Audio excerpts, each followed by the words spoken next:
Oh, you've got to be kidding me. Yeah. This is 476 Barbary, right? Yeah, I'm renting this place. No, I booked it a month ago. Are you sure you have the right place? Yeah. What am I supposed to do? Why don't you come inside and we'll call these idiots. Welcome back all to another movie review. That's right, another film for you. Knocking them out today, aren't I? Yes, so I've just watched Barbarian, this 2022 horror thriller movie. So let's talk about it.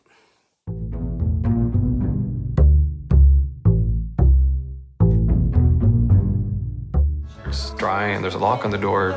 By the way, I'm Keith. Tess. Okay, yeah, Barbarian. This film here comes at us from Zach Cregger, directed and written by. Now, I can't really say much about what he's done before. I've not really seen any of it, so I'm new to his work. This film here is an 18. It runs for 1 hour and 42 minutes, and it stars Georgina Campbell as Tess, Bill Skarsgård as Keith, and Justin Long as my namesake, AJ. There we go. So, this film here. Now, I knew nothing about it. I've gone into it completely blind, other than watching the trailer maybe 2 hours before watching the film. Now, I will warn... Okay, what can I say? Okay, I'm going to do this review in 2 parts. I'm going to go non-spoiler, spoiler, why not? So, my non-spoiler review for this film. It hits the right marks. It's got some great character setup in it for the characters.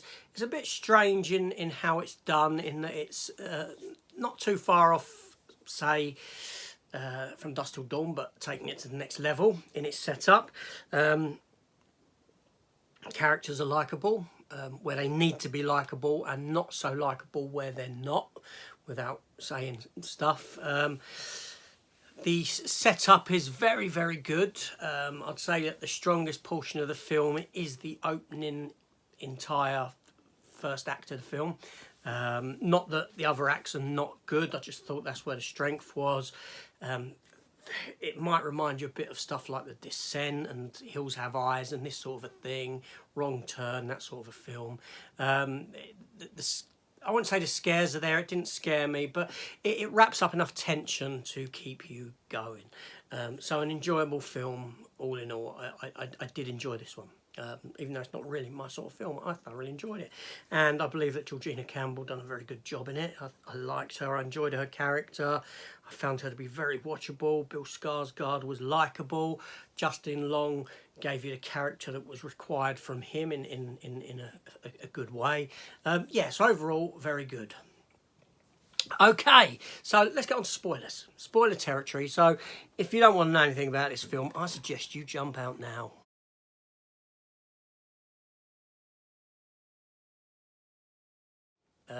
So this film here, and I'm going to go, I purposely didn't talk about the story in that first bit. I just wanted to give you what I thought about it. So this story here, you find this character of Tess. She's rented a B&B, an Airbnb, and she goes in the middle of the night, she goes to it, it's pouring with rain, and when she gets there, the key's not there in the lock. She can't get into the house, but only to find out that there's this other fella in the house. There's a guy in the house, Bill Skarsgård's character, Keith, and he suggests she comes in, and as a viewer, you don't know whether he's a bit untoward or not. She's in town for this job interview anyway, and they sort of hit it on, and she goes to a job interview the next day, comes back next day, and she ends up getting locked in the cellar where she finds this secret room, and this leads to her finding a tunnel way, a bigger tunnel way, and then Bill Skarsgård's character Keith, he comes back, he goes in, he goes looking around, and he goes missing. And she goes looking for him, and she can hear him screaming for help. Right, this is the first act of the film. Right, and big spoiler alert here, his character then gets killed. His character gets killed early on. He's got a big chunk of the film, don't get me wrong, at the beginning. He's got a lot of acting to do. You know, he's got a lot to do, and he's great as this character. But he gets killed by this naked woman, feral type woman thing. And we then... And she gets caught. she doesn't get away. And then we cut to Justin Long's character, AJ. Now, Justin Long is like a sort of actor who's been caught up, or he's about to get caught up in one of these sort of the stuff that goes on now, where actors are accused of abusing their position, shall we say, when it comes to women. Yeah, he gets accused of rape, right? And we don't know whether to like him or not like him, or believe him or not believe him. You don't really know enough about it to form any judgment at this stage in the film. So we're introduced to him. It turns out that he's actually the owner of this house, this Airbnb, but it's run through a separate company, obviously. But he goes there because he needs to liquidate his assets to make some money because of the upcoming court case and all this.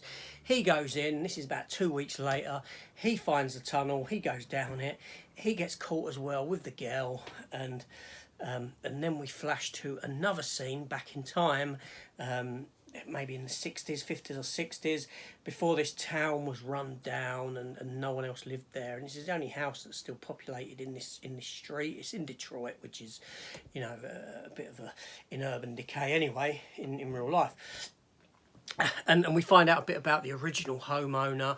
Then we come back to these two and we find out a lot more about what's going on in the tunnels, why there's this woman creature type thing down there that's got an obsession with babies and all this sort of a thing. And yeah, there's enough reveal, there's enough. If you go into the film blind, and I appreciate that, I'm hoping that you're watching this and you've seen the film, you know what I'm talking about. Yeah, if you go into it not knowing, you're going to get more out of it. The reveals were quite good. Okay, there is some silliness in the strength of this sort of inbred woman, and what she's capable of doing, tearing someone's arm off, things like that. Justin's Long character, his character arc, you come to realise at the end that he is a bit of a wrong 'un, and he probably did rape this woman, and he gets his comeuppance, and you have Georgina Campbell, who's the mainstay through the whole film. Now I recognised her. I'm like, where did I see this woman? She's done 20 episodes of Krypton. She was the Zod daughter or something like that in Krypton, and here she's very good. She's, you know, I liked her and I'd like to see her in more things. So this film here, it had the right atmosphere, it had a fantastic setup, it spent a lot of time setting up characters and the situation, and then I was surprised when it cut away to this sort of different, you know, and you're like, well, what's going on? Why are we now gone from this to this, which feels like a completely different film when Justin's Long character is introduced? Yeah, but, you know, for 1 hour 42 minutes, it flies by, apart from this ludicrousness stuff at the end, and what Justin Long does to the main girl, when they're atop of the water tower and things. You know, you got sort of disbelief, and this woman creature is one of these things that just doesn't want to die no matter what happens to it. You know, it'll just keep getting up and keep coming because it's superhuman or whatever, superhuman strength that these inbreds have. I don't know, but you know, it was a fine film. It was a good time. It didn't disappoint. Yeah, I'm quite shocked that I'm speaking positively of it. I enjoyed it. But I enjoyed I think I enjoyed the setup with the two characters in the house, Bill Skarsgård and Georgina Campbell's characters.